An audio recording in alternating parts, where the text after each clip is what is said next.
আসসালামু আলাইকুম। লেবাননে ইসরায়েলের স্থল অভিযান নিয়ে উত্তেজনা। ৪০ বছর পর আন্তঃমহাদেশীয় ব্যালিস্টিক মিসাইল পরীক্ষা চীনের।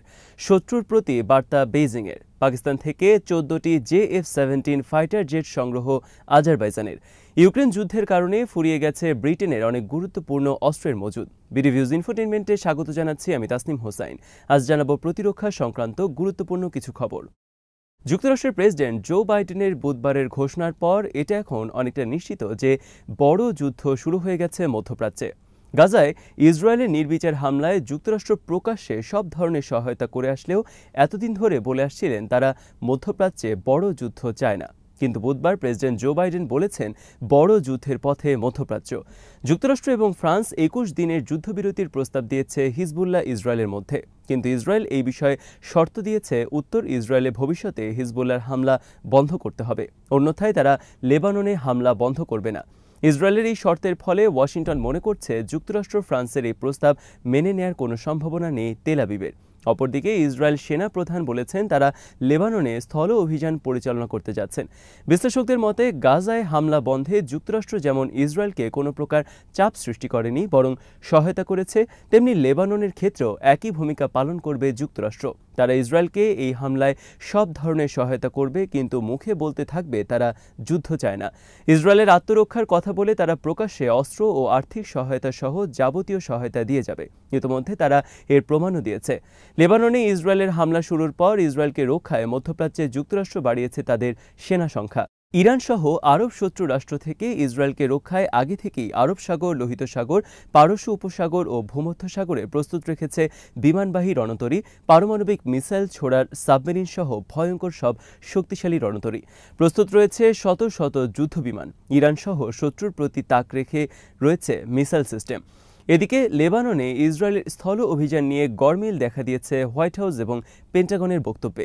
ইসরায়েল এবং হোয়াইট হাউসের বক্তব্য অনুসারে ইসরায়েল স্থল অভিযান পরিচালনা করতে যাচ্ছে। অপরদিকে বুধবার পেন্টাগনের deputy press secretary Sabrina Singh বলেছেন এখনই লেবাননে স্থল অভিযান পরিচালনা করবে না ইসরায়েল।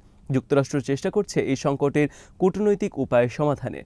এদিকে সোমবার থেকে টানা বিমান হামলা, তার আগে সাইবার হামলা, হিজবুল্লাহ কমান্ডারদের হত্যা এবং সর্বশেষ ইসরায়েলি সেনাপ্রধানের স্থল অভিযান ঘোষণার পর দক্ষিণ লেবানন সহ বিভিন্ন এলাকা থেকে দলে দলে লোকজন পালাচ্ছে ঘরবাড়ি ছেড়ে।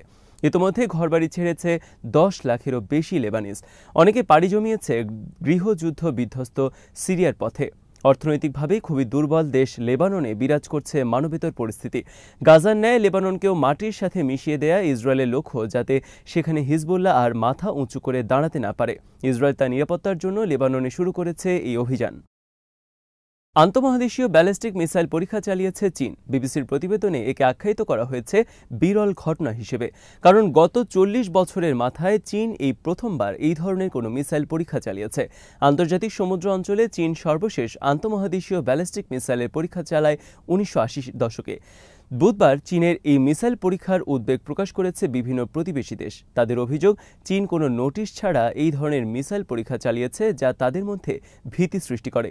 বেজিং বলেছে কোনো দেশকে লক্ষ্য করে তারা এই মিসাইল পরীক্ষা চালায়নি। অপরদিকে চীনা সরকারি গণমাধ্যমের খবরে বলা হয়েছে শত্রু দেশকে বার্তা দেওয়া হয়েছে এর মাধ্যমে। জাপান, অস্ট্রেলিয়া এবং নিউজিল্যান্ড বলেছে মিসাইল পরীক্ষার আগে তাদের কোনো নোটিশ দেয়নি চীন, যা উদ্বেগজনক। প্রকাশিত খবরে বলা হয় কোনো নোটিশ ছাড়া চীন দীর্ঘ পাল্লার ব্যালিস্টিক মিসাইল আকাশে ছোড়ার পর ভীতি ছড়িয়ে পড়ে এশিয়া প্যাসিফিক অঞ্চলে। চীন জানিয়েছে প্রশান্ত মহাসাগরের দক্ষিণে আন্তর্জাতিক পানিসীমায় টার্গেটকৃত এলাকায় অবতরণ করেছে মিসাইলটি। আন্তঃমহাদেশীয় ব্যালিস্টিক মিসাইল পৃথিবীর বায়ুমণ্ডলের বাইরে এবং পৃথিবীর কক্ষপথে অবস্থান নিতে পারে, ফলে একে প্রতিহত করা কঠিন। ওয়াশিংটন কেন্দ্রিক বিশ্লেষকদের মতে চীন তাদের আন্তঃমহাদেশীয় মিসাইল আধুনিকীকরণ করছে, মজুদ বৃদ্ধি করছে পারমাণবিক অস্ত্র। তারই প্রমাণ তাদের সর্বশেষ মিসাইল পরীক্ষা। আজারবাইজান বিমান বাহিনীতে যুক্ত হয়েছে পাকিস্তানের তৈরি ১৪টি JF-17 thunder fighter jet.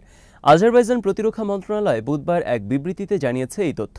Azerbaijan president Ilham Aliyev উপস্থিত ছিলেন। আলিয়েভ বিমানবন্দরে পাকিস্তানের এসব বিমান সার্ভিসে যুক্ত হওয়া উপলক্ষে আজারবাইজান পাকিস্তানের কাছ থেকে মোট ৫০টি JF-17 থান্ডার নামক যুদ্ধ বিমান কেনার অর্ডার দিয়েছে।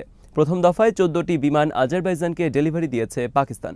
JF-17 পাকিস্তান চীন যৌথ নির্মিত একটি 4th জেনারেশন ফাইটার জেট। বিমানটি যৌথ নির্মিত হলেও উভয় দেশ স্বাধীনভাবে এই বিমান নির্মাণ এবং বিক্রি করতে পারবে।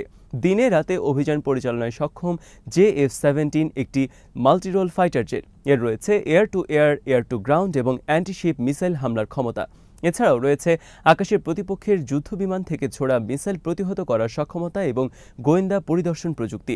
বর্তমানে পাকিস্তান বিমান বাহিনীর মেরুদণ্ড হিসেবে পরিচিত JF-17 থান্ডার ফাইটার জেট। এর রয়েছে যুক্তরাষ্ট্রের তৈরি F-16 ফাইটার জেটের সমান ক্ষমতা, কিন্তু দাম তার তুলনায় অর্ধেক। 2010 সাল থেকে পাকিস্তান বিমান বাহিনীতে সার্ভিসে যুক্ত রয়েছে এই বিমান। যুক্তরাষ্ট্রের তৈরি F-16 বিমানের স্থলে পাকিস্তান ব্যবহার করছে তাদের নিজস্ব তৈরি এই বিমান। পাকিস্তান এয়ারফোর্সে বর্তমানে 161টি JF-17 ফাইটার জেট রয়েছে, আরও 27টি ডেলিভারির অপেক্ষায় রয়েছে। সুপারসনিক এই ফাইটার জেটের গতি শব্দের তুলনায় 1.6 গুণ বেশি। আজারবাইজান ছাড়া ইরাক, নাইজেরিয়া এবং মিয়ানমার পাকিস্তান থেকে সংগ্রহ করেছে এই বিমান। ইউক্রেন যুদ্ধের কারণে ফুরিয়ে গেছে ব্রিটেনের গুরুত্বপূর্ণ অনেক অস্ত্রের মজুদ। যুক্তরাজ্যের আর্মি বিষয়ক সংসদীয় উপনেতা লুক পোলারড বুধবার বলেছেন, তিনি 3 বছর ধরে ইউক্রেনকে অস্ত্র দিয়ে যাচ্ছে ব্রিটেন, আর এর ফলে এখন আমাদের নিজেদের অনেক প্রয়োজনীয় অস্ত্রের কোনো মজুদ নেই। অবিলম্বে এইসব অস্ত্রের মজুদ গড়ে তোলা দরকার। মজুদ শেষ হয়ে যাওয়ার কারণে আমরা ইউক্রেনকেও আর অস্ত্র দিতে পারছি না চাহিদা মতো। লেবার দলের এই নেতা বলেন, আমাদের নিজেদের মজুদ যেমন নিশ্চিত করতে হবে, তেমনি ইউক্রেনেও অস্ত্র দেয়া চালু রাখতে হবে। ইউক্রেন যুদ্ধের ফলে ব্রিটেন সহ গোটা ইউরোপের অর্থনীতি বড় ধরনের বিপদের মুখে পড়ে রাশিয়া থেকে জ্বালানি কেনার বন্ধের কারণে। প্রকাশিত এক খবরে বলা হয়েছে, ব্রিটেন তাদের খালি হয়ে যাওয়া অস্ত্রের ভাণ্ডার পূরণ করার জন্য $3.5 বিলিয়ন নতুন অস্ত্র সংগ্রহ করবে। ন্যাটোর প্রতিবেদনে বলা হয়েছে, যুদ্ধ শুরু হওয়ার পর এখনো পর্যন্ত ব্রিটেন ইউক্রেনকে $10.5 বিলিয়ন অস্ত্র দেওয়ার অঙ্গীকার করেছে এবং ইতিমধ্যে অনেক অস্ত্র দেওয়া হয়েছে প্রতিশ্রুতি অনুযায়ী। রাশিয়ার অভিযোগ, ইউক্রেনের শান্তির পথে প্রধান বাধা যুক্তরাষ্ট্র সহ পশ্চিমাদের অস্ত্র সরবরাহ।